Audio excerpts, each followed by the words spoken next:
ವಿಪಕ್ಷಗಳನ್ನ ಕೆಣಕಿದ ಉಪರಾಷ್ಟ್ರಪತಿಗೆ big shock. ಉಪರಾಷ್ಟ್ರಪತಿಗೆ ಬಿಸಿ ಮುಟ್ಟಿಸಲು ಪ್ರತಿಪಕ್ಷಗಳ plan. ಉಪರಾಷ್ಟ್ರಪತಿ ಸ್ಥಾನದಿಂದ ಧನ್ಕರ್ ವಜಾಗೊಳಿಸಲು ತಂತ್ರ. ಜಗದೀಪ್ ಧನ್ಕರ್ ವಜಾಗೊಳಿಸಲು ವಿಪಕ್ಷಗಳ ಸಿದ್ಧತೆ.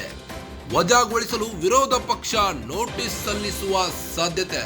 ಧನ್ಕರ್ ವಿರುದ್ಧ ಸಿಡಿದೆದ್ದ ಇಂಡಿಯಾ ಬ್ಲಾಕ್ ಪಕ್ಷಗಳು. ಧನ್ಕರ್ ಮತ್ತು ವಿಪಕ್ಷಗಳ ನಡುವಿನ ಸಂಬಂಧ ಹದಗೆಟ್ಟ ಹಿನ್ನೆಲೆ ಉಪರಾಷ್ಟ್ರಪತಿಯನ್ನು ಪದಚ್ಯುತಿಗೊಳಿಸುವ ನಿರ್ಣಯ ಮಂಡನೆಗೆ ನೋಟಿಸ್ ನೀಡಲು ಪ್ರತಿಪಕ್ಷಗಳ ಚಿಂತನೆ.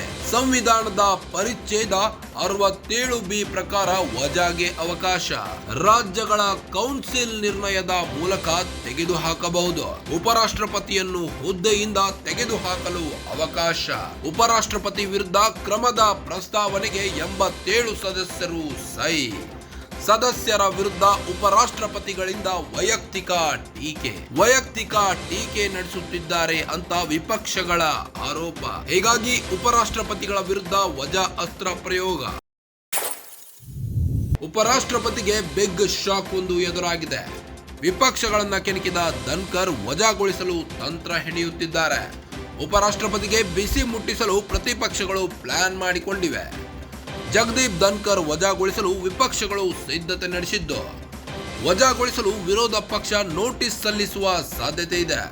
ಧನ್ಕರ್ ವಿರುದ್ಧ ಸಿಡಿದೆದ್ದ ಇಂಡಿಯಾ ಬ್ಲಾಕ್ ಪಕ್ಷಗಳು.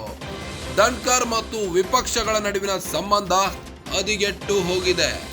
ಉಪರಾಷ್ಟ್ರಪತಿಯನ್ನು ಪದಚ್ಯುತಗೊಳಿಸುವ ನಿರ್ಣಯ ಎದುರಾಗಿದೆ. ನಿರ್ಣಯ ಮಂಡನೆಗೆ ನೋಟಿಸ್ ನೀಡಲು ಪ್ರತಿಪಕ್ಷಗಳು ಚಿಂತನೆ ನಡೆಸಿದ್ದಾರೆ.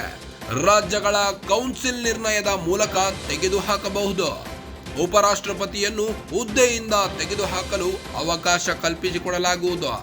ಉಪರಾಷ್ಟ್ರಪತಿ ವಿರುದ್ಧ ಕ್ರಮದ ಪ್ರಸ್ತಾವನೆಗೆ 87 ಸದಸ್ಯರು ಸಹಿ ಹಾಕಿದ್ದಾರೆ. ಸದಸ್ಯರ ವಿರುದ್ಧ ಉಪರಾಷ್ಟ್ರಪತಿಗಳಿಂದ ವೈಯಕ್ತಿಕ ಟೀಕೆಗಳು ಶುರುವಾಗಿವೆ. ವೈಯಕ್ತಿಕ ಟೀಕೆ ನಡೆಸುತ್ತಿದ್ದಾರೆ ಅಂತ ವಿಪಕ್ಷಗಳು ಆರೋಪ ವ್ಯಕ್ತಪಡಿಸುತ್ತಿದ್ದಾರೆ. ಹೀಗಾಗಿ ಉಪರಾಷ್ಟ್ರಪತಿಗಳ ವಿರುದ್ಧ ವಜಾ ಅಸ್ತ್ರ ಪ್ರಯೋಗ ಮಾಡಲಾಗ್ತಾ ಇದೆ.